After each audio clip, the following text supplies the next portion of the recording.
네, 임종석 대통령 비서실장의 아랍에미리트 행과 관련해서 계속해서 여러 가지 보도들이 나오고 있는데요. 오늘 아침에 중앙일보에서 좀 자세한 내용들이 나왔습니다. UAE 왕세자가 날짜를 지정하면서 요청돼서 결정된 일정이다라고 여권 핵심 인사가 밝혔다라는 건데요. 이 인사의 발언을 인용한 보도를 보면요. 특사 파견은 왕세자의 요청에 따른 것으로 방문 날짜도 아랍에미리트 측에서 정해준 일정에 맞추다 보니까 급하게 진행됐다라고 밝히고 있고요. 양국 간의 시급한 관계 개선이 주 목적이었다라고 말하고 있습니다. 처음으로 좀 구체적인 뭐 여러 가지 설들이 나오다가 이건 이제 그 양 국가 간의 외교적 차원에서 벌어진 일이기 때문에 그 자리에 참석하지 않은 사람들은 알 수가 없어서 추측 보도만 나오다가 좀 구체적인 내용이 처음으로 나왔네요. 이게 이제 자유한국당에서는 처음부터 임종석 비서실장이 아랍에미레이트로 날아간 직후부터 계속해서 이게 바로 이명박 전 대통령 뒤를 캐려고 하다가 이런 일이 벌어진 게 아니냐, 혹은 뭐 뒤를 캐러 간 거 아니냐, 그런 얘기를 끊임없이 주장을 했었죠. 근데 여기 지금까지 나온 보도로 보면 거꾸로 UAE 측 요구로 갔다. 급하게 일정을 잡아서 갔고, 그리고 주 목적은 양국 간의 시급한 관계 개선이다. 이렇게 나오고 있는데, 이 이상은 이제 적어도 왕세제를 만나고 왔기 때문에 우리 쪽에서는 대통령 비서실장이 갔고, 외교 차원에서 벌어진 일이라 더 이상 청와대에서는 뭐가 안 나올 것 같은데요. 제가 나름대로 또 취재한 바로는, 저도 가끔 취재를 합니다. 나름대로 취재한 바로는, 이명박 전 대통령 뒤를 캐기 위해서, 왕실로 간 거 아니냐, 그러다가 발각돼서 간 거 아니냐, 라는 자유한국당의 주장이 있지 않습니까? 계속 그런 주장을 하고 있습니다. 자유한국당은 처음부터 이 프레임을 잡았어요. 정치보복 프레임이죠, 이것도. 정치보복 하려고 하다가 지금 외교 관계까지 지금 탈난 거 아니냐, 이런 정치보복 프레임을 동원했는데, 여기서 주목할 것이 두 가지입니다. 하나는 해명 중에 보면, 이명박 정부 때 이제 UAE하고 관계가 원전 때문에 긴밀해졌지 않습니까? 그런데 박근혜 정부 들어와서는 UAE 쪽에서 예를 들어서 고위급 인사가 와서 현역 때 만났던 그러니까 이명박 전 대통령을 만나려고 해도 박근혜 정부 시절에는 일정을 안 잡아줬대요. 안 잡아주고 대신 현 정부의 총리를 만나고 가라. 당시 현 정부라면 박근혜 정부. 당시, 박근혜 정부의 그런 식으로, UAE와 관계가 소원해졌다고 해요. 거기까지 제가 들은 이야기고. 그러면 이번에는 왜 갑자기 가느냐, 저쪽의 요구에 따라. 그거는 결정적인 사건이 뭐였냐면, 이명박 전 대통령이 갑자기 바레인에 가잖아요. 네, 그랬죠. 12월 달에. 굉장히 시급한 상황이었는데, 시급한 상황이었다는 거는 다스는 누구 겁니까가 폭발적으로, 보도되고 할 때였는데, 바레인에 뜬금없이 강연을 간다고 하셨죠. 그 이후로 UAE가 갑자기 여러 가지, 항의를 현 정부에 했다. 이명박 전 대통령이 바레인에 갔을 때, 그러니까 정치 보복을 하다가 UAE가, 관계가 나빠진 게 아니라, 이명박 전 대통령이 바레인에 갔을 당시에 무슨 일이 일어났다. 이거는 제가, 전후 사정을 취합하다가, 저의 추정입니다. 이것도 역시 참석해 보지 않았기 때문에 이 고위급의 만남에 이명박 전 대통령이 뭐라고 했어요. 네, 12월 달이 아니고 11월 달에 갔습니다. 제가 날짜를 잘못 말씀드렸는데요. 뭔가 이간질을 했어요. 뭔가 이간질을 가서 하고, 그 얘기를 들은 UAE는 이명박 전 대통령의 예를 들어서 다스 관심 없어요. 당연히. 그게 아니라 뭔가 이간질을 한 것 같다. 그리고 그 프레임에 딱 맞춰서 자유한국당이 정치보복이라고, 여기까지가 제가 추정한 바입니다. 뭔가 했습니다. 바레인에 갔을 때. 이건 제가 좀 더 취재해보고, 예. 구체적인 게 있으면 다시 이야기하기로 하고.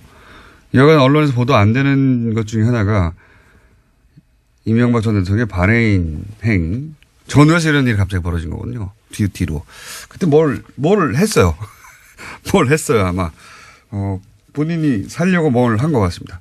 자, 문재인 대통령의 중국 국빈 방문을 두고, 예, 국내에서는 홀대론 계속 제기되고 있죠. 해서, 중국 방문에 동행했던 이분을 스튜디오에 직접 모셨습니다. 민주당의 송영길 의원 나오셨습니다. 안녕하십니까? 네, 안녕하십니까. 송영길입니다. 무려 북방경제협력위원회 위원장. 네. 이름이 길수록 하는 일이 별로 없는 경우가 많은데. 북방경제협력위원회 위원장 자격으로 가신 거죠? 네. 예. 그 얘기는 제가 나중에 묻고요. 워낙 우리나라 언론에서 이제 이 홀대론 관련해서 너무나 많은 보도가 나왔고, 네. 그 홀대론의 근거로 제시한 그 사건들, 사안들이 굉장히 많아요. 네. 그래서 직접 가신 분에게 얘기를 들어봐야 될 것 같아서 문재인 대통령은 안 나오실 거니까. 홀대 당하셨어요? 제가 물어봐야 되는데 네. 안 나오시니까 같이 가신 분 위원회 위원장 모셨습니다. 자, 좀 자세히 짚어볼까요? 제일 먼저 있었던 것 중에 하나가 왜 차관이 나와야 되는데 차관 보가 나왔냐. 네. 쿵시 안유. 예. 네. 차관 보가 나왔다. 이거부터 홀대다. 여기서부터 시작됐거든요. 이거 좀 어떻게 된 사안인지 좀 짚어주십시오. 일단 이번 정상회담의 배경을 비교를 해야 됩니다. 사실 우리가 한중 관계가 아주 좋아가지고 꽃가마 타고 가는 길이 아니었습니다. 그렇죠. 사드 문제로 정말 양국 관계가 최악의 상황에 빠져서 한중 수교 25주년 기념식도 제대로 못 치는 그런 상황에서 무거운 부담감을 감고 가는 정상 외교의 길이었습니다. 예. 라는 걸 말씀드리고 싶고, 중국 입장에서도 사드 배치 철회를 강력하게 요청해 왔는데 결국 그거를 관철시키지 못하고 그렇죠. 어쩔 수 없는 상황을 인정하고 들어간, 어떻게 보면 중국 내부에서 굴욕 외교가 아니냐라고 비판이 나올 그런 상황이라는 것이죠. 우리가 아니라 오히려 중국 내부에서 아니 사드 철회 안 했는데 이렇게 관계 정상화하면 되느냐. 그렇죠. 이런 비판이 나올 상황이었다. 그렇죠. 이 정상회담이 만들어진 것 자체부터가 성공입니다. 제가 봤을 때는. 아베 신조 지금 못하고 있잖아요. 시진핑과. 안 해주잖아요. 시 주석이. 예. 그런데 물론 차관급이 나왔으면 좋겠지만 아시다시피 우다웨이가 현재 공석 중입니다. 그러니까요. 그리고 이분이 차관 보지만 실제로 육자회담 수석 대표이고 아주 왕이 이 외교부장이 일본 대사할 때 같이 데리고 왔던 핵심 측근입니다. 그리고 우리 조선족 출신이에요. 조선족 흥룡광석 출신입니다. 아하. 나는 우리 기자들이 홀대론을 말하기 전에 우리 동포 출신으로 외교부 최고에 오른 이 쿵센유가 어떤 사람인지 분석 기사 한번 제대로 나온 걸 못 봤습니다. 그 여러 가지 배려가 있고 또 13일 합의의 주역입니다, 이분이. 이거를 다시 복원시키는 우리 난감표 차장과 함께. 그래서 저는 특별한 문제가 없었다. 오히려 꼭 필요한 인물을 보냈다 이렇게 생각을 합니다. 목소리가 높으신 거 보니까 굉장히 억울하신가 봅니다. 중국에서 잘 됐는데 왜 이렇게 홀대론이 많이 나오는지. 그죠? 글쎄요, 그 홀대를 누가 이렇게 이야기해요. 황홀한 환대다 이런 이야기 표현을 쓰던데. 황홀한. 네, 정말 중경에서는 정상회담 전까지는 사실 저도 약간 예. 분위기가 경계하는 분위기를 느꼈습니다. 그러나 정상회담이 끝나고 나서는 정말 분위기가 너무너무 좋았고 중경에 가서는 정말 황홀한 환대를 홀대라고 어떤 네티즌이 저한테 메시지를 보내줬던데 실감이 날 정도로 분위기가 좋았습니다. 직접 겪기로는 홀대는커녕 환대를 받았다고 하시는데 자 그러면 또 디테일로 들어가서 이걸 먼저 다 얘기하고 이제 다른 얘기하죠. 소위 이제 혼밥 이거는 저희가 그 교민 한 분과 저희가 그 2부에서 연결도 했었는데 이 혼밥이 우리나라에서는 혼밥이라고 보도했던 서민 식당에 가가지고 서민들이 먹는 음식 먹은 거 이것에 대해서 국내에서는 저거 봐라. 외교 관례에 따라 이제 고위급들과 같이 오찬을 해야 되는데 오찬을 안 해주니까 가서 혼자 밥 먹는 거 아니냐 이렇게 보도를 했어요. 어마어마한 프레임이에요. 이 혼밥 프레임이라는 게. 실제 이 서민식당에 가서 밥을 먹은 것은 어떤 반응을 현지에서는 불러일으켰습니까? 사전에 다 계획 준비된 거고요. 중국 네. 당국과도 합의가 돼야 그 가는 거지 마음대로 갈 수 있겠습니까? 그렇죠. 국빈 방문인데. 네, 그렇습니다. 다 이미 합의가 돼서 그 장소를 정해 갔고요. 중국에 가보시면 아시겠지만 요우티아오라고 이렇게 튀김처럼 길쭉한 거 이거 먹습니다. 그다음에 예. 또우장이라 그래서 이 콩국물 먹는 거다고. 예. 잼빙이라 그래서 이렇게 약간 이런 음식. 부침개 같은 거를 예. 먹습니다. 근데 아침 이거, 식사. 예, 아침 식사에 중국 일반 서민들 하나는 서민들의 일반적 식사인데 그거를 대통령께서 서민식당에 가서 같이 한 것을 보고 전반적으로 너무너무 감동했다는 게 중론입니다. 저는 지금 웨이신을 통해서 중국 친구들과 많이 예. 지금도 뭐 실시간으로 지금 하고 있습니다만 그거에 대해서 수없이 이야기가 많이 들린다. 정말 이 대통령에 대한 친근감을 가지게 됐고 아주 그 효과 만점이었다고 생각합니다. 특히 이 중국 방문이라는 게 간부들과 대통령만 만나는 게 아니라 13억 중국 인민들의 가슴을 얻는 거 아닙니까? 마음을. 정말 100% 성공한 정말 외교였다고 생각합니다. 굉장히 성공적이었다. 네. 그 얘기, 그러니까 요 소위 이제 중국 서민식당에 가고 나서 그것에 대한 중국의 반응을 본 중국의 고위 관료들이나 혹은 뭐 정보 관계자들이 얘기를 많이 한다 이거죠, 의원님한테. 그렇습니다. 그렇고 뭐 교수들도 이야기를 하고 저한테. 성공적이었다고. 트럼프 대통령 여기 우리나라 왔을 때 혼밥했잖아요. 공식 만찬 한 번 하는 거지 계속 밥을 먹습니까? 아니 트럼프 대통령이 왜 이낙연 총리한테 밥 먹자고 그랬습니까? 이게 트럼프 대통령이 우리나라에 와서 시장에 가서 국밥 먹은 거네요, 말하자면. 그렇습니다. 그런 거를 칭찬을 하고 평가를 해야지 도대체 똑같은 사람을 그렇게 볼 정말 이 언론의 차이고 저는 근데 이 언론이 박근혜 대통령 방중 때와 비교하면 너무 큰 차이가 나서 어떻게 차이가 납니까? 그때 박근혜 대통령이 형형색색의 한복 패션을 자랑을 했잖아요. 9벌을 가지고 왔습니다. 네네. 매번 행사 때마다 옷을 갈아입었는데 뭐 제가 이 사진도 가져왔는데 뭐 대통령 기사도 보고 오셨네. 9벌이 가진 의미 뭐 중국어 패션 뭐 화려한 중국어 실력 빨간 옷을 입는 것은 투자 활성화의 상징 박근혜 트레이드 마크 되나 뭐 거의 용비어천가의 기사들이 쏟아져 나왔는데 아니 이렇게 아름다운 중국 일반 시민과 함께 같이 식사를 나누는 이 모습을 이렇게밖에 볼 수 없을까 하는 안타까움이 듭니다. 의도적인 거죠. 예, 그렇게 프레임을 잡은 거죠. 트럼프 대통령이 이제 무슨 시장에 가가지고 국밥 먹었으면 우리가 비난하겠습니까? 그걸 가지고 어마어마하게 칭찬을 했겠죠. 났겠죠. 예, 그걸 우리가 혼밥이라고 보도한 것이다. 자, 이건 어떻습니까, 그러면? 왕이 외교부장이 문재인 대통령과 악수를 하는 과정에서, 팔을 툭 쳤다. 아니, 일국의 대통령과 악수하는 과정에서 이렇게 팔을 이렇게 친다든가 하는 게 이게 외교 결례 아니냐. 이것도 크게 보도됐어요. 네네. 저도 그거 보고 깜짝 놀랐는데 알아보니까 사실 먼저 대통령께서 반갑다고 이게 툭툭 해줬습니다.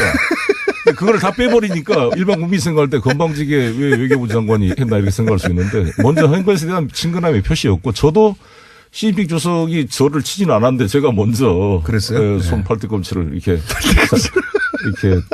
하면서 좀 친근함을 표시했고. 가오싱 뭐 반갑다 이런 얘기를 했죠. 아니, 별일 아닌데 지금 크게 부풀린 것이다. 그래서 혹시 물어봤어요. 나 외교부 부국장한테. 네. 중국 외교부. 제가 시진핑 주석 이거 팔꿈치 만든 거에 대해서 뭐 불만이 있느냐. 전혀 없답니다. 중국에서는 전혀 말이 없다. 아주 친근함의 표시로 이해합니다. 그러니까 이 경우 그러니까 왕이 부장이 대통령의 팔을 만진 것을 두고 우리는 외교 결례라고 했는데 이거 전후 사정은 대통령이 먼저 툭툭 쳤고 반갑다고 예. 그랬더니 이제 화답한 것인데 의원님 같은 경우에는 시진핑이 툭툭 안 쳤는데 내가 툭툭 쳤는데 그거를 거꾸로 중국에서는 이거 외교 결례라고 하느냐 물어봤더니 그런 말이 전혀 없다. 네. 그리고 원래 왕이 부장이 이해찬 총리님한테 물어봤더니 본인한테도 그렇게 했고 저도 그 국빈 만찬 많았을 때 등 두들겨 줬어요. 왕이 부장. 반갑다고. 그렇군요. 예를 들어서 다른 사례들은 없습니까? 예를 들어서 뭐 아베 신조 총리를 우리나라 외무부 장관이 만났는데 그때 뭐 툭툭 쳤다든가 뭐 이런 식의 사례들은 없습니까? 그러면 잘 모르겠습니다. 하긴 뭐 툭툭 친 거 가지고 외교 결례라고 보도된 자체가 처음인 것 같아서. 예. 그렇게 이제 뭔가 잡아낼 거를 끊임없이 찾았다는 거죠. 그렇죠. 그걸 보고 제가 기자라면 야 왕이 부장 문재인 대통령과 서로 툭툭 치면서 친근감을 표시해 한중 관계 풀리나 뭐 이렇게 제목이 나와야 정상이 아닐까요? 예. 그렇게 볼 생각이 없다 보니까 보수 매체들이 이것도 이제 문제 삼았습니다. 제가 이제 보수 매체들이 주로 문제 삼는 포인트들을 제가 여쭤보고 있는데 조선일보 같은 경우에는 양국 정상회담 결과를 왜 각각 발표하느냐. 이 각각 발표하는 것에 대해서 이게 바로 한마디로 말해서 서로 이제 얘기가 잘 안 되고 있는 것이다. 이런 보도가 있는데.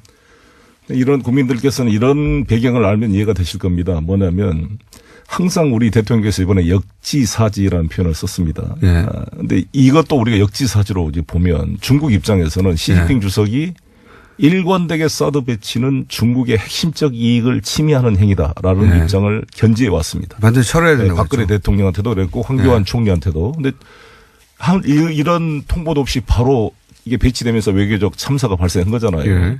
그 이후로도 트럼프 대통령을 만나서까지 이야기를 했다 이 말이에요. 그런데 이거를 지금 거둬들여야 될 상황이잖아요. 지금 한국의 문재인 대통령에서도 이미 지금 사드가 배치되고 있는데 그러면 논리상으로 사드 배치를 철회하지 않은 상태에서 한중 정상회담을 할 수가 없는 겁니다. 관계 정상화하면은 자기 말을 뒤집는 게 되죠. 그렇죠. 시진핑 입장에서는. 내부에서 제가 가보니까 실질적으로 강경파들이 도대체 이게 뭐냐.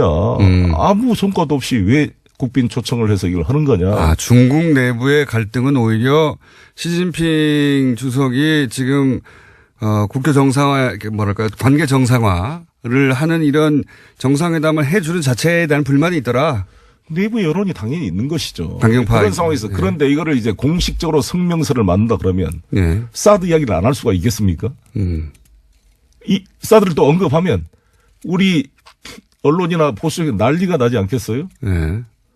다 배려의 차원이라고 봐야죠. 서로 그렇게 그런 문제들이 양국 내부에서 그렇습니다. 각각 정치적 반대파에 대한 반대파로부터의 목소리가 나오고 다시 이 회담의 성과를 또 물타기를 할 테니 서로 하지 말자 그렇게. 그래서 사드 문제가 완전 해결된 건 아니잖아요. 그렇죠. 그러나 이거를 해결하려고 하려면 양국 관계 복원이 안 되는 겁니다. 그러면 이게 봉인을 하는 거잖아요. 그래서 서로를 배려하고 구동 존의의 자세로 나가자는 것이죠. 그래서 공동 합의문을 하지 않고 이것 자체를 푸는 오히려 우리 측에 대한 배려로 이해를 해야 된다고 보고요. 시 주석이 실제 공식 회담에서 사드란 말도 인용하지 않았습니다. 그래요? 모두가 알고 있는 이유로 양국 관계가 불편했다는 거죠. 사드라는 단어를 사용하지 않았다. 일부러. 딱 한 줄 했습니다. 한 줄. 얼마나 문재인 대통령을 배려한 겁니까? 그렇군요. 그렇게 봐야 하는 것이다. 양국 간의 불편한 사안들을 양국의 정치적 반대 세력이 그 지점을 짚어서 공격할 것을 차단하기 위해서 각각 이렇게 한 것이다. 반대 세력이 아니라도 시진핑 본인 자신도 자기 논리적 모순이죠. 모순이 발생하잖아요. 그렇죠. 그거가 철회되지 않으면 뭐 어떤 것도 안 된다고 했다가 그거 철회 안 됐는데 그걸 묻고 가는 거 아닙니까? 그렇습니다. 그 부담이 훨씬 큰 거죠. 중국이 우리보다 어떤 면에서는. 그러니까. 듣고 보니까 그렇네요. 지금 사실 제가 요 몇 가지 사안 중에 가장 악의적인 사안은 악의적인 프레임은 혼밥인 것 같아요. 혼밥. 대접 못 받았다. 이런 얘기를 하려고 저 봐라. 저 대접도 못 받고 주요 고위 관계자들 만나지도 못하고 서민식당 가서 혼자 밥 먹고 있잖아요. 이게 정말 악의적인 거죠. 고위들 다 만났죠. 시진핑 주석, 리거창 총리, 장 도장 뭐 다 만났고 특히 저는 시 주석과의 만날 때 자세히 그 표정을 봤는데 여러분 보시면 아베 총리와 시 주석이 만날 때 표정이나 악수하는 거 보면 정말 마지못해 하는 느낌이 그 사진 한 컷으로도 볼 수가 있는데 두 분이 정말 부드러웠습니다. 표정이 확 밝았고 또 두 분이 풍리한 여사 이쪽 김정진 여사 양 두 부부가 같이 그 음악회를 같이 관람해서 5시간 동안 같이 있었거든요. 전례가 없는 일입니다, 사실. 왕이 부부장 얘기하시니까 외교의 헤드죠, 중국에. 왕이 부장이 아베 신조 총리를 만났을 때는 툭툭 치는 거 대신 한 손 악수했거든요. 그게 나은 건가요? 더 나은 건가요? 그렇죠. 그게 좀 결려나갈 수가 있겠죠. 자, 하여튼 이게 다 프레임이다. 근데 홍준표 대표께서는 아베 총리 만나서 깍듯이 절도 하고 아주 예의를 지킨 것 같은데. 고개를 너무 많이 숙이셔가지고. 너무 과곡이 아닌가. 저도 사진을 봤는데 아베, 이게 보니까 일본이 잘하는 짓인데, 아베 신조 총리가 더 높은 의자에 앉아 있어요. 왜 그렇게 만들었나 몰라요. 의자가 아베 신조 총리가 앉은 의자가 더 높고요. 예. 홍준표 대표가 앉은 의자가 더 낮아요. 예. 1인용 소파가.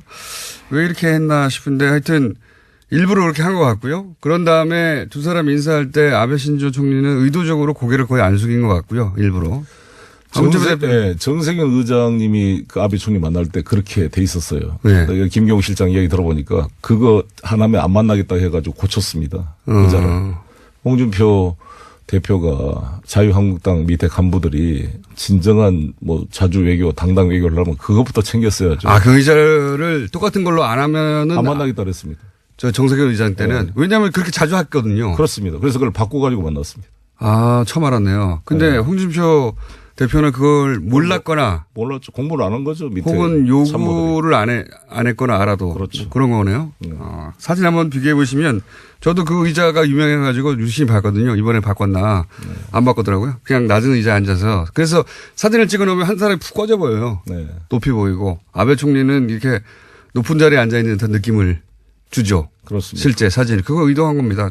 일본에서. 그리고 나서 그것까지는 그렇다고 쳐도 인사할 때 아베 총리는 일부러 인사를 안 하는데 홍준표 대표가 너무 깊숙이 인사를 해가지고 그것도 몰랐던 것 같아요. 아베 총리가 틀림없이 인사를 의도적으로 까딱할 거라는 걸 잘 몰랐던 것 같아요. 그걸 떠나서 대통령께서 지금 중국에 가서 이 나라를 대표해서 하고 있는데 그 일본 가서 등에 칼을 꼽는 그런 그 외교가 과연 적절한 외교인지. 아직 뭐 하도 사소한 걸 지금 따지길래 저도 사소한 걸 좀 따져봤고요. 자, 그러면 그 위원장으로 하셨으니까 경제협력위원장 이번에 중국에 가서 그 기업인들 많이 만나셨을 거 아닙니까? 네네. 기업인들의 한국 기업인들 네. 중국에 진출해 있는 네. 한국 기업인들의 반응은 어땠습니까? 너무 잘 됐다는 반응이죠. 사실 대통령께서 이 연내에 이걸 풀어줄지 기대를 못했어요.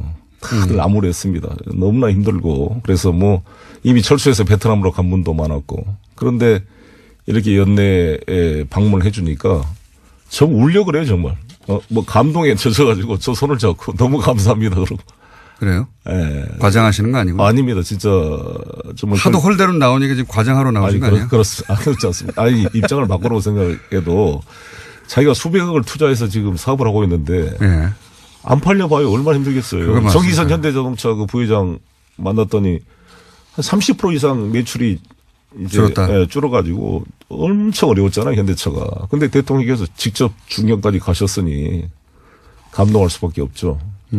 그래서 이제 이 소위 중국 내에서 기업들이 어려워진 상황들이 어느 정도 풀릴 것이라는 기대감을 갖고 있더라. 그렇습니다. 이미 풀리고 있습니다. 많이. 벌써 한류 스타들이 이제 나타나기 시작하고 있고요. 네. 그 장학금부터 유학생들의 장학금도 지급된다고 그러고 뭐 각종 분위기가 바로 풀릴 겁니다. 그리고 이거창 총리가 기대 이상으로 전면 회복을 하겠다라고 전면 회복 한테 약속을 했고요. 그렇게 약속을 혹시 의원님한테 했나요? 문재인 대통령. 마치 본인이 약속받은 것처럼. 그런 약속하는 장면을 봤다. 이거죠. 예. 자, 그건 이거만 없습니까? 좀 정치적인 이야기로 넘어가서. 이제 이거는 이제 그 한중 정상회담 하기 전부터 국내 언론이 보도했던 건데, 이제 사드 관련해서 우리가 천명한 3부 조건이 있지 않습니까? 사드 추가 배치하지 않겠다. 그다음에 미국 MD는 참여하지 않겠다. 그리고 한미일 군사동맹은 추진하지 않겠다. 이 사실 한미일 군사동맹 같은 경우에는 우리 입장과는 다르게 홍준표 대표 같은 경우에는 한미일 군사동맹을 해야 한다 입장이에요. 그래서 한미일 핵공조를 하자 뭐 이런 식의 얘기를 하고 왔는데 이와간 이 3불에 대해서 이것을 중국 쪽에서 공식화하기를 요구한다라고 우리 언론이 보도를 했어요. 가기 전에. 근데 실제로는 중국에서는 뭐 이 얘기가 안 나왔는데 어떻게 된 겁니까? 이 전후는? 그만큼 신뢰를 한다는 거겠죠. 실제로 그것을 언급을 하지 않았습니다. 중국에서 요구하지 않았다. 저희 정부 입장은 사드 추가 배치하지 않는다. 그리고 미국 MD 체제 안 들어간다. 예. 한미일 군사동맹으로 안 간다. 예. 이것은 박근혜 이명박 정부도 주장해왔던 이야기입니다. 맞습니다. 김관진 장관 국회에 나와서 답변할 때마다 예. 사드 배치는 미국 MD 체제와 상관없다라는 상관없다고 게 했었죠. 일관된 입장이었습니다. 추가 배치하지 않는다는 얘기도 했었고. 그렇습니다. 당연히. 예. 이것은 우리가 중국과 약속할 문제가 아니라 우리 정부의 철학이고 일관된 입장이라고 봅니다. 그것을 중국이 신뢰하고 이해하고 있는 것이죠. 그러니까 그 언급이 안 된 것이고 우리 중국 때문이 아니라 저는 우리 국익에도 별로 도움이 안 되는 것이고 지금 우리가 일본한테 다시 군사적으로 종속돼서 되겠습니까? 그리고 지금 그게 과연 우리 국가 안보에 도움이 되겠습니까? 자, 이건 어떻습니까? 마지막에 그 만찬이 없었다. 만찬? 예. 마지막에 만찬 행사를 하긴 했는데 만찬 행사 사진이 공개되지 않았다. 이거 문제 아니냐. 이건 어떤 비판인지 모르겠는데. 이거를 봐야 될 것 같습니다. 이때가 아시다시피 남경 대학살 80주년 기념식으로 전국이 추모적인 분위기입니다. 그런 게 있고 또 그런 면에서 또 사드 배치 문제가 합의가 안 됐는데 성대한 만찬을 공개하는 것도 부담이 있었을 거라고 생각이 듭니다. 남경 대학살 문제도 있고. 남경과 그리고 사드가 공식적으로 철회된다. 그러니까 중국의 입장에 관철됐다. 이게 아닌데 무슨 축하를 하느냐 이런 얘기가 내부적으로 나올 수 있었다. 그렇습니다. 그래서 그러나 아무튼 그 만찬을 이제 늦게 공개가 되고 잘 전체 장면이 카메라도 못 들어오게 했죠. 근데 그거는 일반적으로 중국이 그렇게 하고 있습니다. 트럼프 올 때는 왜 그랬냐 그러는데 트럼프 미국과 관계는 좀 특수하게 봐야 된다고 저는 생각이 들고요. 그런 면에서 이것은 뭐 그거랑 그 뒤로는 이제 쭉 그 내용들이 공개되고 있습니다. 이건 어떻습니까? 그렇게 잘 됐다면 우리 입장에서는 평창 올림픽을 기해서 뭐 북한이 참여한다든가 또는 뭐 시진핑 주석이 평창 올림픽 기해서 한국에 온다든가 이러면서 이제 그 북한 문제, 그 남북 문제의 해빙 분위기도 좀 만들어 보자 이런 계획이 있잖아요. 계획이. 네, 그렇습니다. 예. 예. 이 계획은 어떻게 될 거라고 그런 보십니까? 얘기가 잘 됐습니다. 남북 관계를 좀 잘 풀었으면 좋겠다. 남북 관계가 도움이 된다는데 인식을 같이 했고 또 한반도에 절대 전쟁은 안 된다. 평화적 해결 원칙을 합의하는 것이 매우 중요하다고 생각이 들고요.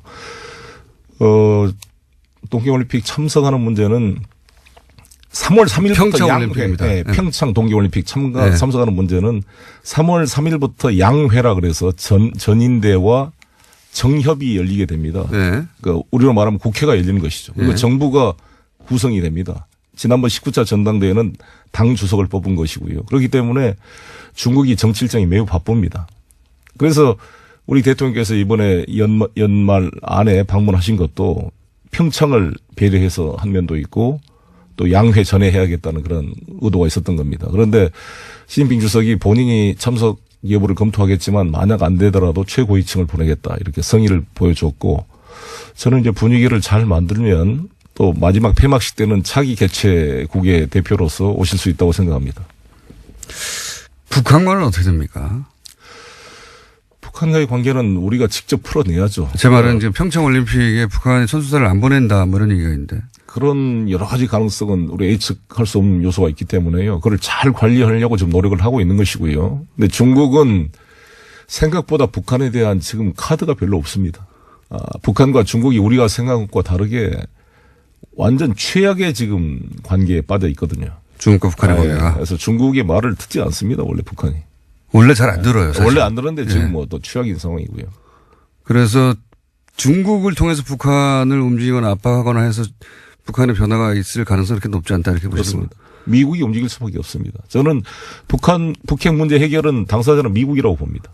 미국이 이걸 해결하지 않고 중국과 우리 한국한테만 압박을 넣어라. 그런다고 이게 해결이 되겠는가. 이것은 해결을 위한 분위기나 조건은 될지 모르지만 전국적 해결 주체는 미국이다. 북미 간의 직접 대화로 해결해야 된다. 그래서 틸러슨도 그런 북미 간의 조건 없는 대화를 제의했다고 생각합니다. 조건 없는 대화를 얘기했다가 그 다음 날 또 말을 바꿨어요. 조건 있는 대화로.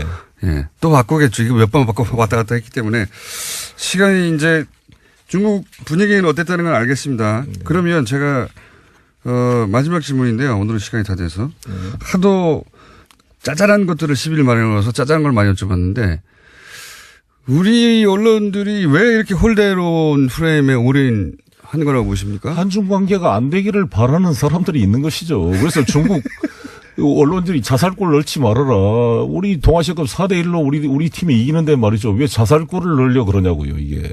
그 정말. 중국 언론이 그렇게 보도했죠. 왜 한국 언론은 자살골을 넣고 있냐고. 예. 그렇습니다. 이게 한중 관계 회복을 위해서 얼마나 중요한 일을 한 것입니까? 그리고 더구나 나는 중경 임시정부 가서 그 계단에서 그대로 그 같이 연출해서 사진을 찍을 때 정말 눈물이 나려 그러더라고요. 우리 대통령께서 눈물 나진 않으셨죠. 독립 지사들을 만나면서 목이 가슴이 메인다 이런 표현을 썼는데 저는 그런 대통령의 모습을 보면서 가슴이 메였습니다. 거기 가서 그 우리 대통령이 방문한 건 처음이죠, 이번에. 그렇습니다. 예. 늦어도 너무 늦었죠. 마지막 임시정부. 예. 그리고 중국 인민들이 확실히 쓴 글들을 내가 다 읽어보니까. 중국어도 그렇게 읽을 줄 아십니까? 제가 중국어로 강의도 옵니다. 그런데 중국 제가 깔때기를 했습니다. 예. 중국 이미 중격을 간 목적을 중국 언론이 분석하기를 정말 대단하다 이거죠. 이 남경 대학살 기념식에 우리 노영민 대사를 일부러 공항에 안 나오고 파견시킨 것. 예. 그다음에 중경 임시정부 가서 항일 투쟁의 공감대를 만들어낸 것. 예. 그래서 3.1운동으로 건립된 임시정부를 촛불혁명으로 건립된 문재인 정부가 100년이 거의 다 돼서 이제 만나는 거 아닙니까? 내일 모레가 정말 2019년이면 3.1운동 100주년입니다. 네. 감격스러운 해우입니다. 이것에 그리고 정말 거기 중경에서 항일투쟁 국민당 정부가 있었던 곳 아닙니까? 네. 공산당도 나중에 만났고요. 그 항일투쟁의 중심지였던 중경에서 그거를 대통령이 참석한 것 자체는 한중 관계의 완벽한 복원, 인민들의 가슴을 완전 열게 만든 최종의 마지막 활용 정점이었다 이렇게 생각합니다. 그래서 중경 시민들이 우리 대통령을 홀대하기 위해서 엄청나게 모였어요. 홀딱이. 그래가지고 저도 깜짝 놀랐습니다. 유머로 준비하신 것 같은 너무 썰렁해서 웃깁니다. 그 사진 연출은 저도 개인적으로 굉장히 대단하다고 생각했습니다. 왜냐하면은 거기서 그 임시정부 네. 마지막 임시정부죠. 그때 요원들이 그 임시정부 인사들이 쭉 계단에 서서 찍은 사진 굉장히 유명한 사진인데 그 장소 그대로 가서 대통령이 그 찍은 사진은 이 대단한 연출이다 생각했는데 그거 의원님의 아이디어는 아니죠? 탕모의 아이디어 같습니다. 오늘 말씀 여기까지 듣고요. 네. 그게 중국하고 러시아를 그 북방 경제협력위원회 위원장이신 거죠? 네네. 중국이나 러시아 관련은 담당하시는 거죠? 예. 중국과 러시아 관련 얘기가 나올 때마다 직접 모시는 것으로 지금까지 대통령 직속 북방경제협력위원회 위원장 자격으로 중국을 방문하신 더불어민주당 송영길 의원이었습니다. 감사합니다. 네, 감사합니다. 어쩌다가 저희 뉴스공장의 단골이 되신 분입니다. 김현건 의원 오늘도 나오셨습니다. 네, 안녕하십니까? 예, 안녕하십니까? 네, 나오셨다 하면 정말 새로운 걸 들고 나오시는 분이죠. 예, 듣도 보도 못한. 자, 지난 시간에는 지난주는 아니지만 지지난주에 아니군요. 3주 전이군요. 이 구제역 사실상 방치한 게 아닌가 싶을 정도로 이명박 정부 시절에 엄청난 소대지가 묻혔고 여기에 무려 3조 원이 투입됐는데 이 3조 원이라는 액수는 그 이전 정권 다 합친 것. 대한민국 출범 이래 다 합친 것보다 훨씬 더 많다. 몇 배가 더 많다. 한 정부에서. 그러니까 그때 나와서 드렸던 말씀이 우리가 이제 구제역 AI와 관련해서 워낙 이제 피해를 많이 보고 있으니까 이게 늘상 벌어지는 일이 아니었는가 이런 생각을 하고 살았는데 이거를 통계적으로 딱 놓고 보니까 그렇지 않다. 전혀 그렇지 않고 이건 완전히 이명박 박근혜 정부에서 집중적으로 터진 일이었지 그 이전에는 이런 일이 없었다라는 거죠. 그래서 이제 방역 실력이 갑자기 김대중 노무현 때 비해서 갑자기 줄어들었는가. 그렇죠. 라고 생각하거나 혹은 그게 아니라 뭔가 있는 거 아닌가. 뭔가 다른 의도가 있었던 것 아닌가. 라고 의심해 볼 만할 정도로 규모가 너무너무 크다. 그 이전에 예를 들어서 바로 직전 정부인 노무현 정부에 비해서 이명박 정부 때 투입된 액수를 비교해 보면 몇십 배라고 하셨죠? 그때 이제 4개 정부에서 들어갔던 돈의 총액의 70%를 이명박 정부에서 썼고, 나머지 18%를 박근혜 정부에서 썼고, 그러니까 88%를 두 정부에서 쓴 거죠. 그리고 그 노무현 정부에서는 전체 금액의 3%밖에 방역비로 쓰지 않았다는 거. 그러니까요. 이게 예. 방역 기술이라는 건 점점 축적되고 좋아져야 되는데 그렇죠. 예. 병은 똑같고 예. 예. 병이 발전하는 건 아니잖아요. 근데 병도 이게 발전을 하죠. 물론 바이러스가 하겠지만 진화하니까. 예. 예, 진화하겠지만 이거는 똑같은 구제였잖아요. 근데 이게 3% 정도 비용을 쓰던 것을 예. 이게 70% 이상 한 정부가 단독으로 다 쓴다는 게 이게 기술 부족만으로 해결할 수 있는 것인가, 이게 해명이 되는 것인가. 이래서 이제 그 이후로 무슨 일이 있었냐 살펴봤더니 미국 쇠고기가 엄청나게 예. 수입량이 늘었다, 뭐 이런 말씀하셨습니다. 그렇죠. 그리고 이제 그 소고기뿐만 아니라 돼지는 훨씬 많이 그때 죽었어요. 전체 사용량의 3분의 1 이상이었던가요? 그렇죠. 330만 마리 정도를 매몰 처분을 했는데 예. 대한민국의 총 돼지 마리가 1000만 마리 정도 되거든요. 엄청나게. 그러니까 3분의 1, 총 돼지의 3분의 1 정도로 묻었고 그래서 가격이 급등을 했었고 예. 엄청난 이제 국민들이 피해를 본 건데 그때 그래서 이제 지난 예. 시간에는 주로 이제 한우 얘기를 했다면 이번에 이제 돼지 얘기로 해보시려고 하는 거죠. 예. 예, 예. 돼지 이야기인데 제가 이제 지난 시간에 말씀하시는 방송을 듣고 돼지 쪽에 뭐가 있을 것이다. 그렇죠. 예, 돼지 주식 시장하고 선물 시장을 한번 보시라고 제가 말씀을 드렸어요, 그때. 그때 이제 공장장님이 이건 분명히 누가 해먹은 거다. 이렇게 얘기를 하셨고. 방송 끝나고 나서. 예. 그러니까 이게 선물 시장을 한번 보는 게 어떻겠냐. 제가 이렇게 그랬죠, 말씀을 하셨어요. 그래서 네. 제가 그랬지. 그게 무슨 말이 되냐고 그걸 갖고 어떻게 그 기획이 된 가능하냐. 이렇게 그렇죠. 제가 얘기를 왜냐하면 했는데. 그때 돼지 선물이 있었어요. 그런데 진짜 돼지 선물이 있었더라고요. 그러니까 저는 이 보는 눈이 조금 다르거든요, 남들하고. 그래서 제가 이걸 딱 보고 저는 그 사람의 감정이입에서 보군요. 어떻게 해 먹을까. 진짜 우리 공장장 촉이 대단하다. 네, 저 솔직히 인정합니다. 그렇죠? 깜짝 놀랐어요, 전. 네. 이게 돈육 선물이라는 게 있는 거를 누가 압니까? 저도 몰랐어요. 아니, 이제 시장 가격이 이렇게까지 폭락하게 되면 누가 이익을 보느냐 관점에서 바라봐서 쳐다보게 되면 결국 이런 거는 주식 시장이거나 혹은 수입상이거나. 근데 돼지 선물이 있었거든요. 그 이명박 대통령 기간에만 있었어요, 이게 돼지 선물이. 그러니까 선물 시장의 선물. MB가 2008년도에 취임을 하잖아요. 취임하고 나서 정확하게 4개월 뒤인 2008년 7월 달에 돈육 선물 시장을 선물을 상장을 시킵니다. 거래소에. 네. 그전에는 이게 전혀 없었고요. 예. 우리 축산하는 사람들도 거의 모르는 사실이죠. 그런데 그리고 이명박 정부 말기에 없어져요. 예, 거래량이 2012년 없어서. 이후에 예. 거래도 전혀 없고 사실상 폐장이 됩니다. 맞습니다. 그래서 이게 폐장이 된 거냐라고 물어봤더니 그렇지는 않고 사실상 회장이 예. 거래가 없으니까. 예. 근데 이렇게 누군가가 폭삭 망할 때 누군가는 반드시 돈을 버는 사람이 생기고 그 누군가는 반드시 돈을 버는 사람이 우연히 벌 수도 있지만 이런 기회를 만들어내서 스스로 돈 벌 수도 있거든요. 돈 장사꾼들은. 그래서 제가 한번 자세히 들여다보시라고. 자, 그러면 좀 설명해 주십시오. 예. 그 돈육 선물이 뭐냐면요. 일단 그 오일도 선물 있잖아요. 그렇죠.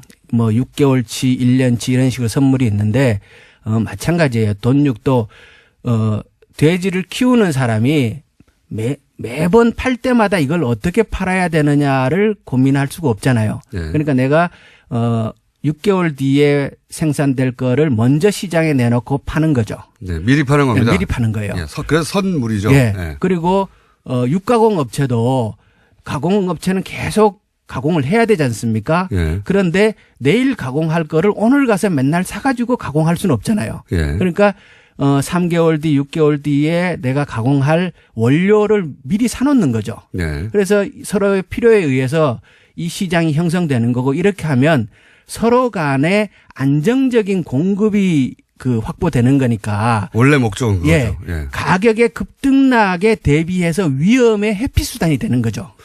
그러니까 쉽게 예를 들면 만약에 20만 원의 그 선물을 샀어요. 예. 근데 나중에 가격이 30만 원이 되면 예. 많은 사람 엄청나게 돌아보는 거죠. 그렇죠. 한마디로 말해서. 예, 예. 이렇게 이런 원리로 시장은 형성되고 이것을 투자로 삼는 사람이 또 참여할 수 있는 거고 개인 그렇죠. 투자자도. 예, 예. 예. 이게 이제 선물 시장인 거죠. 간단하게 그런데 설명하면 그렇습니다. 처음 만들어지는 시장이니까 예. 이 시장에 일단 장이 형성돼야 될 거 아니에요. 예. 그래서 초반에는 기관 투자가가 들어가서 시장 형성 역할을 합니다. 네. 그것을 누가 했냐 그러면 농협 선물이 했어요. 농협이 여기서 다시 등장합니다. 예. 그러니까 두 가지로 생각할 수 있어요. 하나는 돈육이니까 당연히 농협 선물이 들어가서 그 기관 투자가 역할을 하는 것이 맞죠. 예. 기능상. 네. 그런데 농가를 보호하기 예, 위해서. 예. 예. 그런데 또 MB 때 농협이 또 관련된 게 많잖아요. 늘 농협이 등장하잖아요. 이제 김영건 의원님 보시기에는 항상 농협을 중심으로 보시니까 예. MB 때 농협이 다시 여기 등장했네 생각하신 예. 거죠. 예. 그래서 그때 그 이전까지 농협이 계속 있었지만 돈육 선물이라는 시장을 쳐다보지도 않았고 그거에 관여한 일도 한 번도 없었는데 예. 딱 MB가 들어오고 나서 이 일을 했고 MB 끝나면서 안 했어요. 네. 자, 그러면 이제 거기까지는 알겠고 구제역을 전후로 해서 예. 이 선물 시장의 그 돈육 선물 예. 예. 이 어떤 변화가 있었는지 한번 설명해 주시죠. 당연히 구제역 터지고 나서 가격이 급등하죠. 아니 전체 대지의 3분의 1이 몰살당했으니까요. 예. 산채로. 예. 당연히 가격이 급등할 거 아닙니까? 당연히 급등할 수밖에 없지 않습니까? 그렇죠. 예. 급등을 했고 그리고 이제 이 시장 자체가 거래 형성이 완전히 제대로 돼 가지고 판이 커진 것 같지는 않아요. 네. 농협이 들어가서 무지 노력을 했는데 시장 형성을 원하는 만큼 제대로 시키지는 못한 것 같지만 생각만큼 커지지는 않았지만 그렇지만 가격의 급등 현상은 분명히 있었고 예. 이 과정에서 이익을 실현하고자 했다면 충분히 이익 실현은 가능했을 것이다라고 보는 거죠. 그리고 실제 이익 실현한 사람도 있죠. 있죠. 우리가 예. 누군지 모릅니다. 예, 그건 몰라요. 근데 네. 분명히 선물 시장이라는 거는 이익을 목적으로 그것도 투기적인 이익을 상대적으로 목적으로 하는 사람들이 들어가잖아요. 원래 일반인- 선물이 도박에 가깝죠. 예, 도박에 가깝잖아요. 6개월 후를 누가 합니까? 예. 1년 후를. 그렇기 때문에 누군가는 이득을 받는 것이 분명하고요. 예. 그런데 또 재밌는 거는 이게 구제역 그렇게 터지고 나서 한번 급등을 하고 나서 거래가 쫙 되고 시장이 팍 가라앉아요. 당연히 그렇겠죠. 그리고 나서는 다 쑥 빠져나가고 아무도 안 해요. 그래서 더 이상 아무도 선물을 안 합니다. 그림상으로 보면 이게 꼭 떴다방 같아요. 그리고 금전적인 면에서 네. 최대 피해자는 농협이 되는 거 아닙니까? 그렇죠. 농협은 계속 그 장을 떠받쳐야 하는 역할을 담당하고 있었기 때문에 그렇죠. 사고 팔고 하는 역할을 하면서 금전적인 손해는 농협이 봤죠. 그렇게 큰 돈을 손해를 본 건 거는 아닌데. 그러니까 왜냐하면 농협, 그러니까 이 돈육 선물이라는 게 생각만큼 그렇게 시장이 크게 형성되지는 않았었기 때문에. 근데 농협이 들어갔고 최초로 돈육이 선물이 올라갔고 그리고 구지역에 빵 터지고 요약하자면 그 시장 참여자들 중에 일부는 큰 돈을 벌었고 일부는 분명히 돈을 벌었겠죠. 그리고 그 돈 벌어간 사람들은 사실은 농협이 조성한 시장. 그렇죠. 농협이 되어준 돈으로 벌었다고 봐도 좋을 그런 구조인 겁니다. 구조가. 그러니까 시기적으로도 아주 우연히 일치하고 그리고 그림으로 보면은 우연하겠죠. 그림으로 보면 진짜 이거 완전 떴다방이에요. 기획부동산에 의한 떴다방. 처럼 보이는. 처럼 그 모양새가 딱 형성되고 그리고 나서 그 이후엔 전혀 아무도 거래도 하지 않고 쳐다보지도 않고 있는 거예요. 물론 뭐 이 시장 참여자들은 우리가 구제역이 발생할 줄 어떻게 알았겠냐. 선물을 돈육을 통해서 이제 시장 가격 안정화를 도모했는데 잘 안 됐다. 그래서 어쩔 수 없이 사실상 상장 폐지가 된 것과 마찬가지 상황이 된 거지. 뭐 기획이 아니다라고 말하겠지요. 그럴 수도 있습니다. 그럴 수도 있고요. 그럴 수도 있는데 타이밍상 너무 이상하다. 매우 그리고 또 한 가지 제가 그 시점에 주식. 그렇죠. 구제역 관련해서 틀림없이 주식으로 이득을 본 사람들이 존재할 것이고 그 사람들은 이 구제역에 발생하기 이전에 그 주식을 그러니까 매집했냐 아니냐를 따져보시면 알 수 있을 거라고 제가. 제가 이거 들여다보면서 예. 진짜 이 공장장님 생각을 많이 했는데요. 이 동물적인 감각이 있는 것 같아요. 그러니까 이제 이명박 대통령을 오래 연구하다 보면은 이 구제역 관련주라는 말이 만들어진 게 이때예요. 네. 예, 그때 이제 구제역 그런 얘기가 이제 만들어졌는데 제가 이제 구제역 관련주와 관련된 주식들의 변화를 살펴봤더니 특이한 점이 있어요. 몇 개 종목에서 네. 구제역이 발생하기 이전에 이제 주식의 가격의 등락은 구제역이 발생해갖고 본격적으로 문제가 될 때 막 치고 오릅니다. 그럼 너무 당연합니다. 그건 너무 당연한 거예요. 사건이 발생했으면 예, 예. 이익을 보는 주식들이 예, 올라가죠. 사람들이 관심이 생기고 네, 그럼 맞습니다. 당연히 그 돈을 이득을 얻기 위해서 막 사고 팔고 할 거란 말이에요. 예. 하는데 구제역이 발생하기 한 6개월 전부터 그 몇 개의 종목에서 이상하게 가격 등락은 없는데 거래량이 이미 늘고 있는 종목들이 있었다는 거예요. 제가 말씀드린 게 그겁니다. 이거는 좀 이상해요. 이거는. 구제역이 발생한 이후에 주가의 등락을 보지 마시고 네. 구제역이 발생하기 이전에 네. 그 등락할 주가, 그러니까 올라갈 주가를 사전에 매집한 아이들 죄송합니다.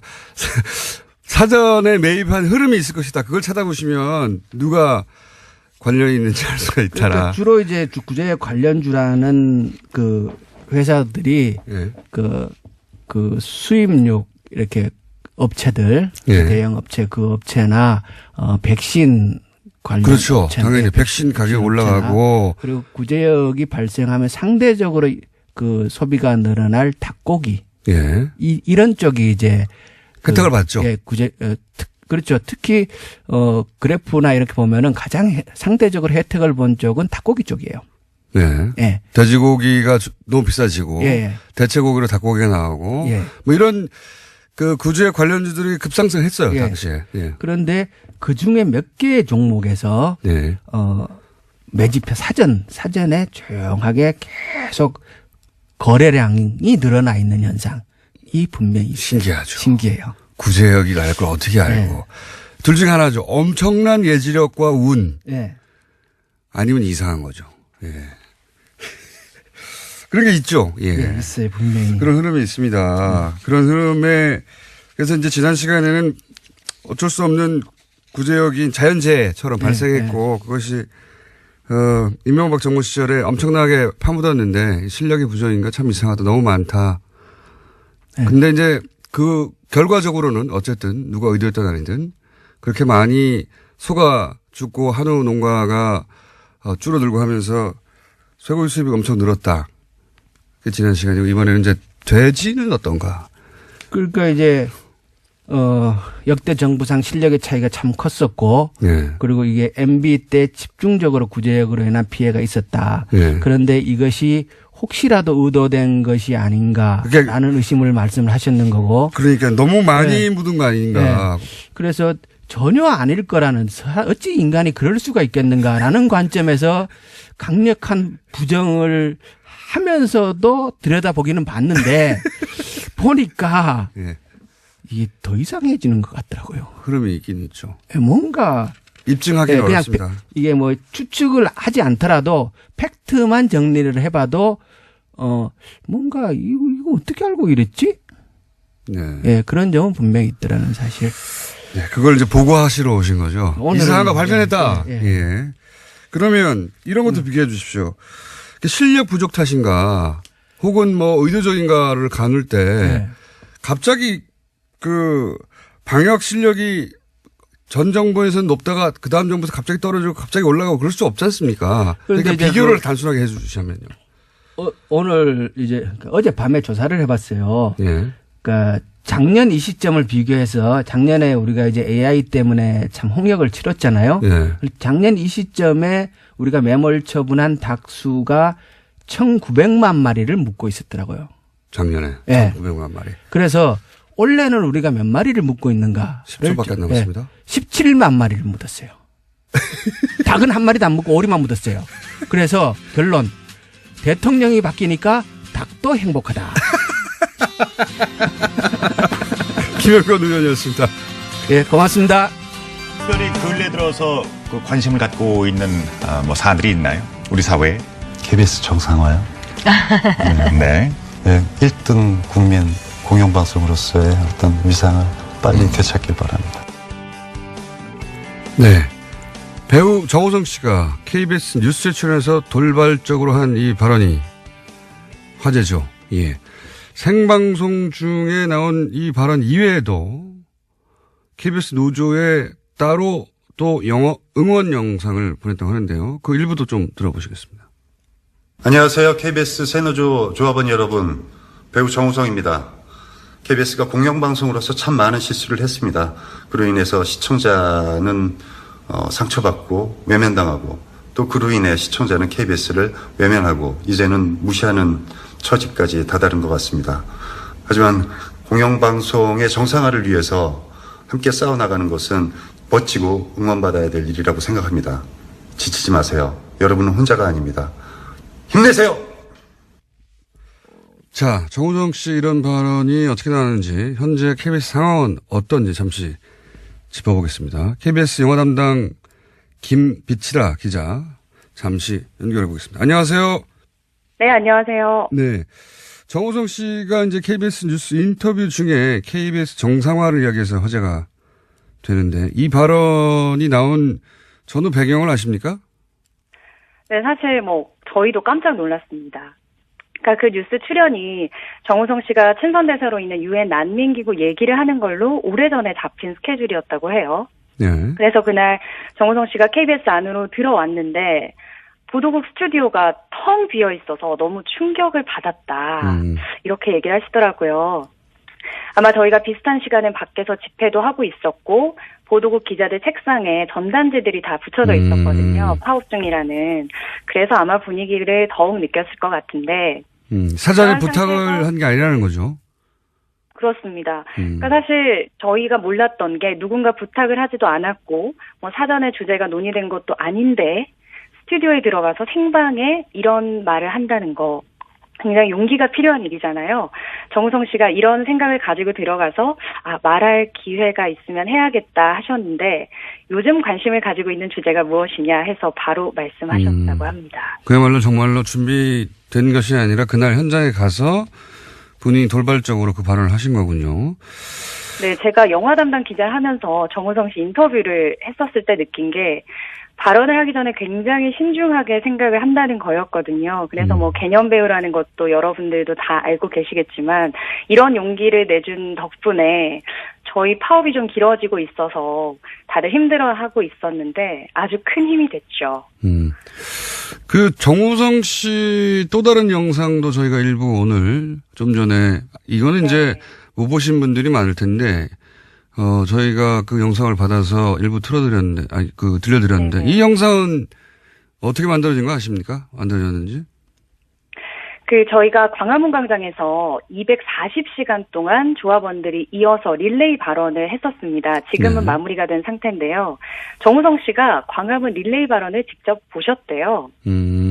그래서 이미 뉴스 출연 전부터 저희를 응원하고 지지하고 있었다고 하더라고요. 그래서 뉴스에서 이제 못다한 이야기를 직접 영상을 찍어서 새노조에 보내겠다 했고 저희가 어제 광장에서 같이 영상을 봤거든요. 네. 정우성 씨가 직접 방문한 것처럼 환호하면서 영상을 봤는데 이후에 직접 또 SNS에 올리시기까지 하셨더라고요.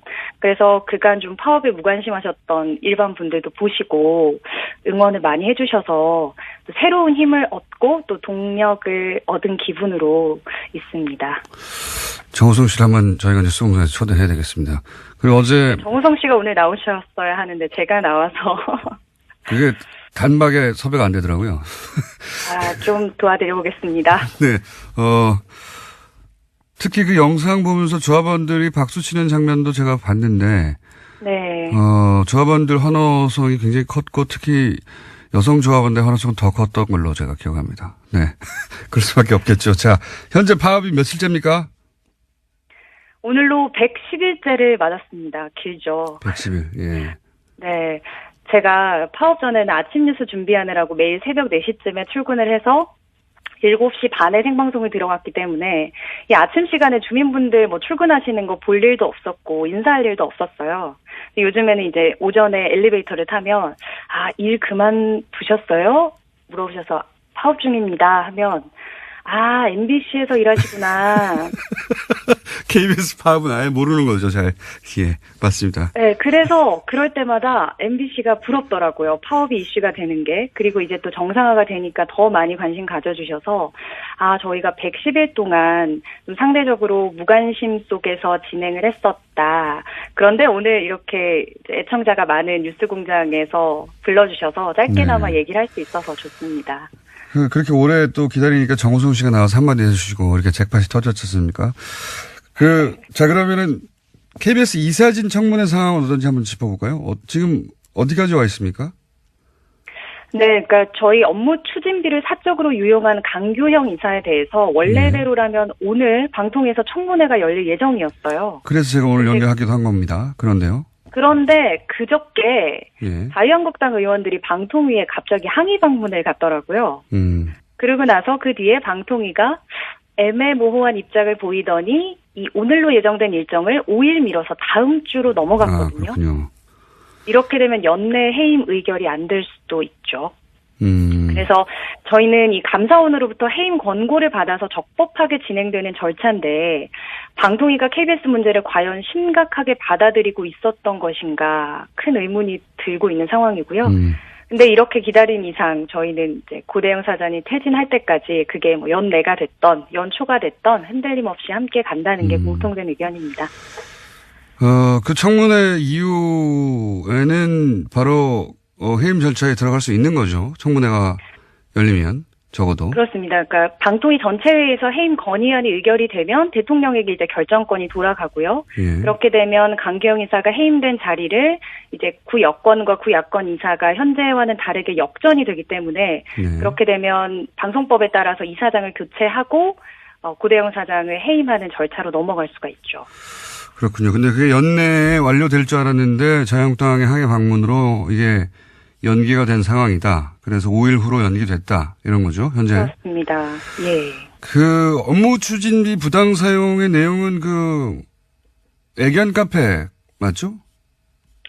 네, 사실 뭐 최근에 MBC PD수첩에서 그 실제 애견 카페도 많이 찾아가서 보신 분들도 있을 텐데 애견 카페를 방문하고 애견 동호회 회식을 하는 데에 KBS 로고가 크게 박힌 법인카드를 사용을 했고 그러니까 개인적으로 자신이 기르는 강아지를 위해 썼다는 거죠, 사실은.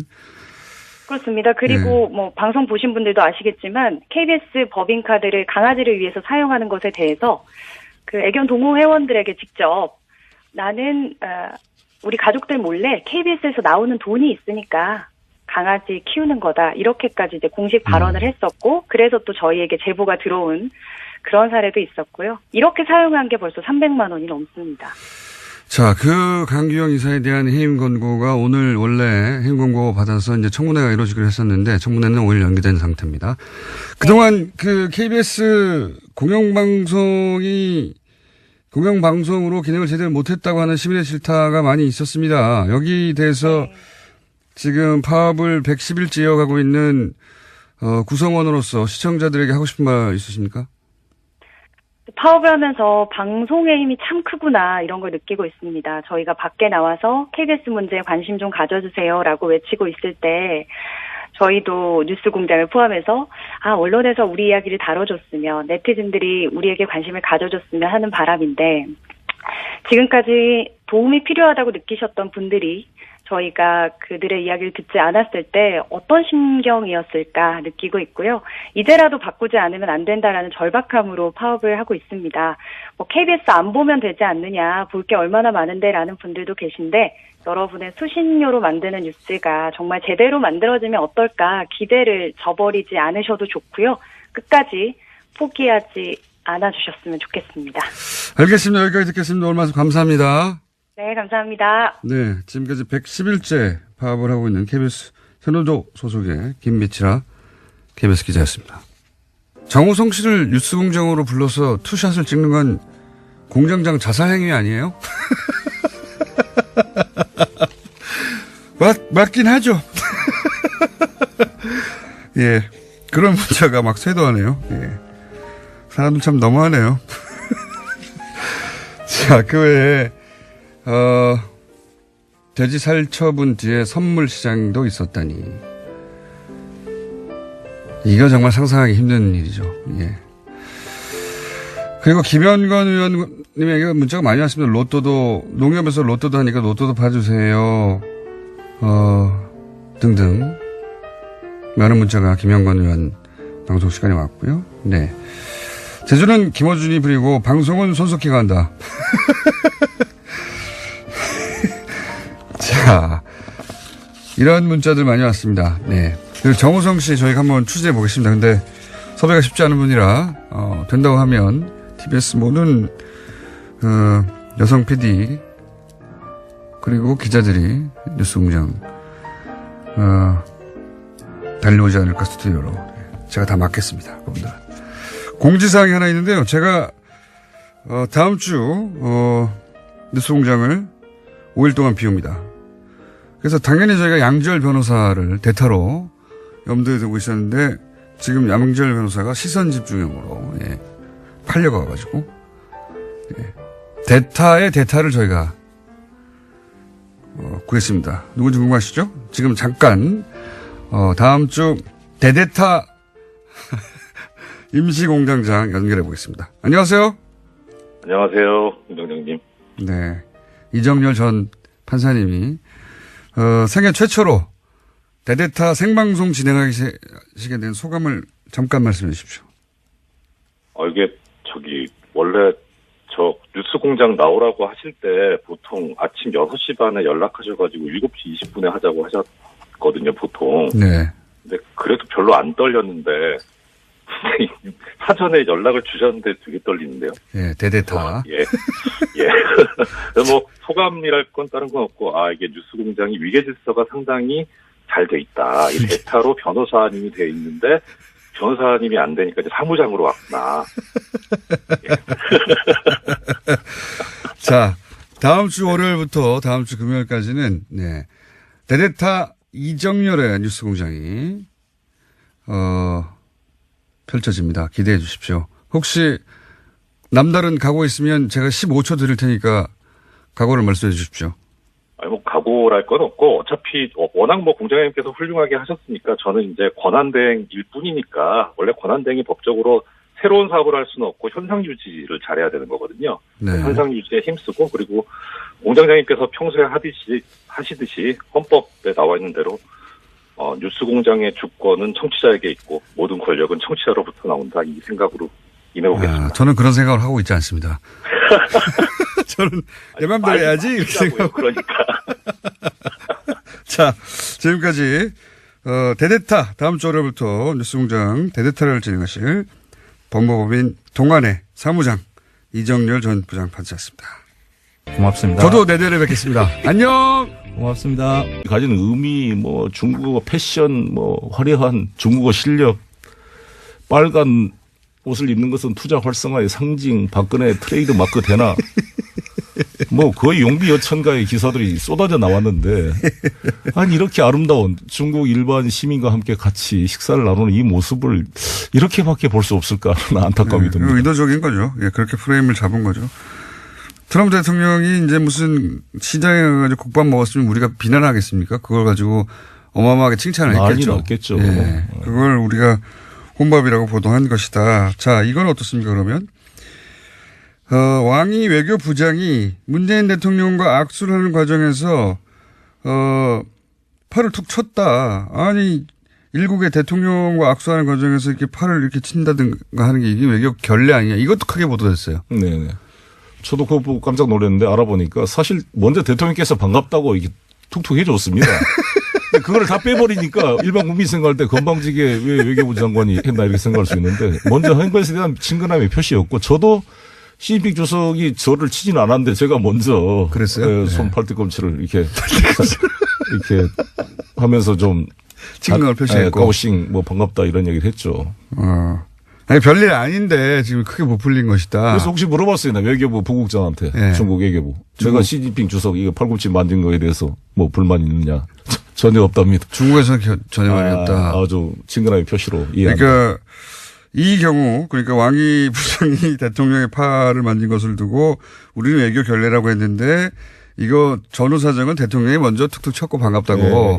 그랬더니 이제 화답한 것인데 의원님 같은 경우에는 시진핑이 툭툭 안 쳤는데 내가 툭툭 쳤는데 그거를 거꾸로 중국에서는 이거 외교 결례라고 하느냐 물어봤더니 그런 말이 전혀 없다. 네. 그리고 원래 왕이 부장이 이해찬 총리님한테 물어봤더니 본인한테도 그렇게 했고 저도 그 국빈 만찬 많았을 때 등 두들겨 줬어요. 왕이 부장. 반갑다고. 그렇군요. 예를 들어서 다른 사례들은 없습니까? 예를 들어서 뭐 아베 신조 총리를 우리나라 외무부 장관이 만났는데 그때 뭐 툭툭 쳤다든가 뭐 이런 식의 사례들은 없습니까? 그건 잘 모르겠습니다. 하긴 뭐 툭툭 친 거 가지고 외교 결례라고 보도된 자체가 처음인 것 같아서 예. 네. 그렇게 이제 뭔가 잡아낼 거를 끊임없이 찾았다는 거죠. 그렇죠. 그걸 보고 제가 기자라면 야 왕이 부장 응? 문재인 대통령과 서로 툭툭 치면서 친근감을 표시해 한중 관계 풀리나 뭐 이렇게 제목이 나와야 정상이 아닐까요? 예.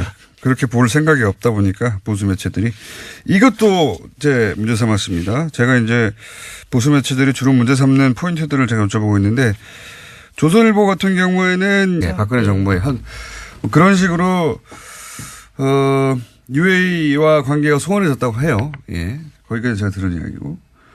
그러면 이번에는 왜 갑자기 가느냐 저쪽의 요구에 따라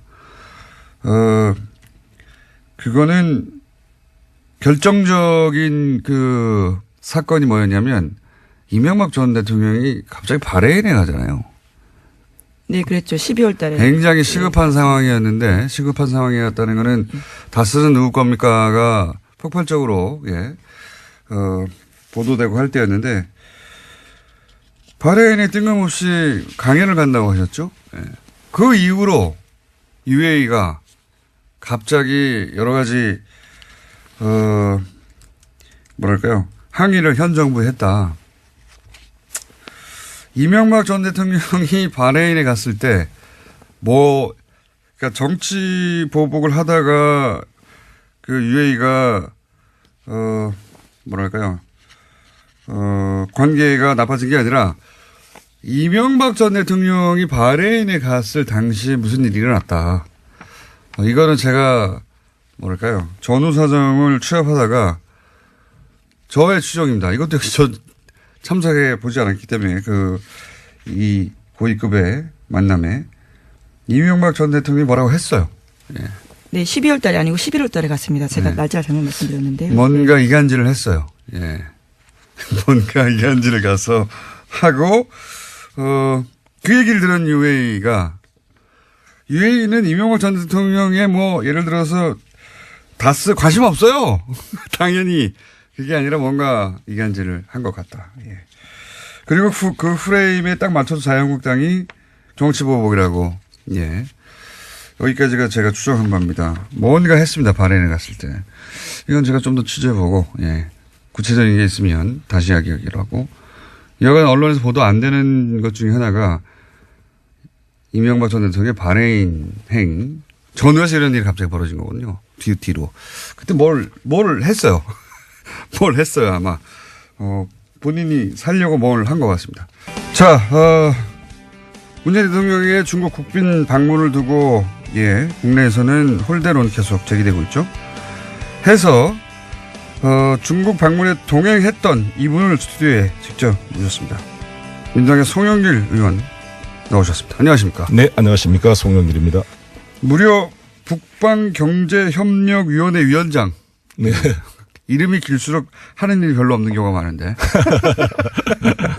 북방경제협력위원회 위원장 자격으로 가신 거죠? 네. 예. 그 얘기는 제가 나중에 묻고요.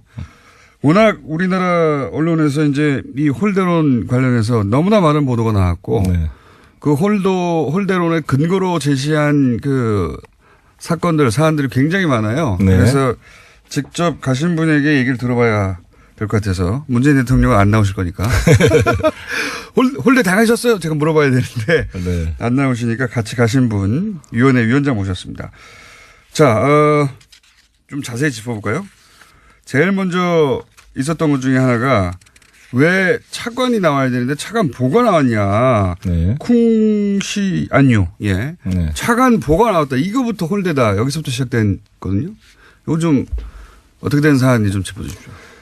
일단 이번 정상회담의 배경을 비교를 해야 됩니다. 사실 우리가 한중 관계가 아주 좋아가지고 꽃가마 타고 가는 길이 아니었습니다. 그렇죠. 사드 문제로 정말 양국 관계가 최악의 상황에 빠져서 한중 수교 25주년 기념식도 제대로 못 치는 그런 상황에서 무거운 부담감을 감고 가는 정상 외교의 길이었습니다.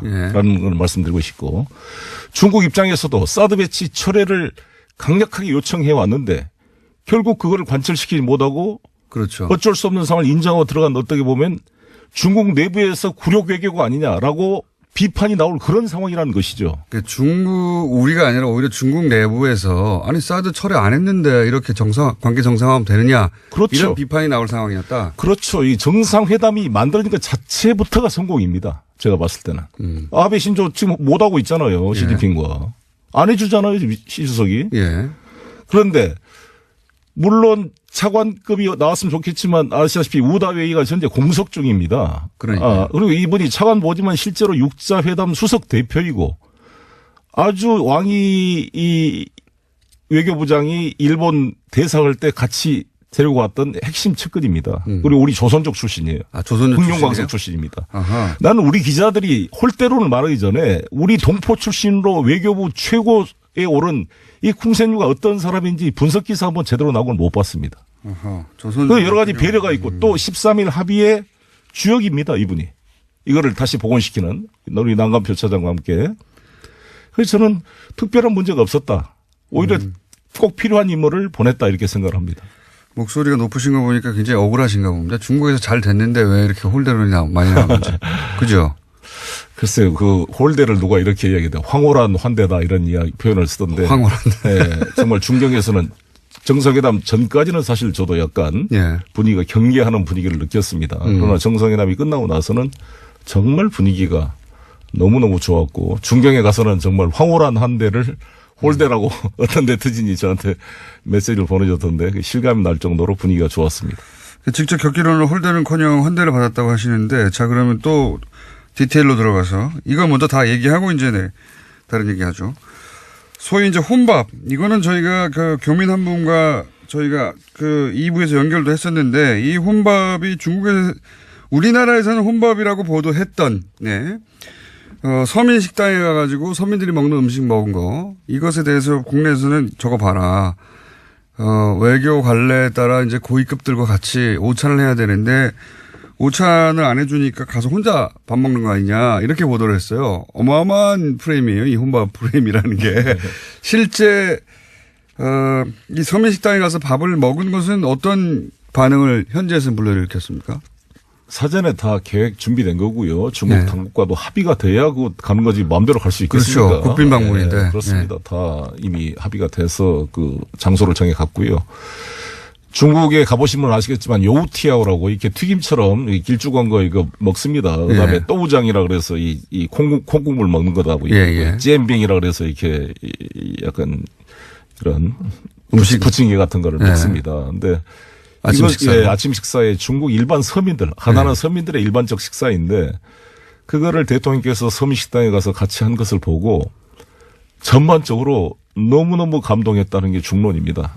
저는 지금 웨이신을 통해서 중국 친구들과 많이 지금도 실시간으로 지금 하고 있습니다만 그거에 대해서 수없이 이야기가 많이 들린다. 정말 이 대통령에 대한 친근감을 가지게 됐고 아주 그 효과 만점이었다고 생각합니다. 특히 이 중국 방문이라는 게 간부들과 대통령만 만나는 게 아니라 13억 중국 인민들의 가슴을 얻는 거 아닙니까? 마음을. 정말 100% 성공한 정말 외교였다고 생각합니다. 굉장히 성공적이었다. 네. 그 얘기, 요 소위 이제 중국 서민식당에 가고 나서 그것에 대한 중국의 반응을 본 중국의 고위 관료들이나 혹은 정보 관계자들이 얘기를 많이 한다 이거죠, 의원님한테. 그렇습니다. 그리고 교수들도 이야기를 하고 저한테. 성공적이었다고. 트럼프 대통령 여기 우리나라 왔을 때 혼밥했잖아요. 공식 만찬 한 번 하는 거지 계속 밥을 먹습니까? 아니 트럼프 대통령이 우리 이낙연 총리한테 밥 먹자고 그랬습니까? 이게 트럼프 대통령이 우리나라에 와서 시장에 가서 국밥 먹은 거네요, 말하자면. 그렇습니다. 그런 거를 칭찬을 하고 평가를 해야지 도대체 똑같은 산을 그렇게 볼 정말 이 언론의 차이고 저는 근데 이 언론이 박근혜 대통령 방송 때와 비교하면 너무 큰 차이가 나서 어떻게 차이가 납니까? 그때 박근혜 대통령이 형형색색의 한복 패션을 자랑을 했잖아요. 9벌을 가지고 왔습니다. 네네. 매번 행사 때마다 옷을 갈아입었는데 뭐 제가 이 사진도 가져왔는데 뭐 대통령 기사도 보고 오셨네. 9벌이 네, 임종석 대통령 비서실장의 아랍에미리트 행과 관련해서 계속해서 여러 가지 보도들이 나오고 있는데요. 오늘 아침에 중앙일보에서 좀 자세한 내용들이 나왔습니다. UAE 왕세자가 날짜를 지정하면서 요청돼서 결정된 일정이다라고 여권 핵심 인사가 밝혔다라는 건데요. 이 인사의 발언을 인용한 보도를 보면요. 특사 파견은 왕세자의 요청에 따른 것으로 방문 날짜도 아랍에미리트 측에서 정해준 일정에 맞추다 보니까 급하게 진행됐다라고 밝히고 있고요. 양국 간의 시급한 관계 개선이 주 목적이었다라고 말하고 있습니다. 처음으로 좀 구체적인 뭐 여러 가지 설들이 나오다가 예. 이건 이제 그 양 국가 간의 외교적 차원에서 벌어진 일이기 때문에 예. 그 자리에 참석하지 않은 사람들은 알 수가 없어서 추측 보도만 나오다가 좀 구체적인 내용이 처음으로 나왔네요. 예. 이게 이제 자유한국당에서는 처음부터 임종석 비서실장이 아랍에미레이트로 날아간 직후부터 계속해서 이게 바로 이명박 전 대통령 뒤를 캐려고 하다가 이런 일이 벌어진 게 아니냐, 혹은 뭐 뒤를 캐러 간 거 아니냐, 예. 그런 얘기를 끊임없이 주장을 했었죠. 예.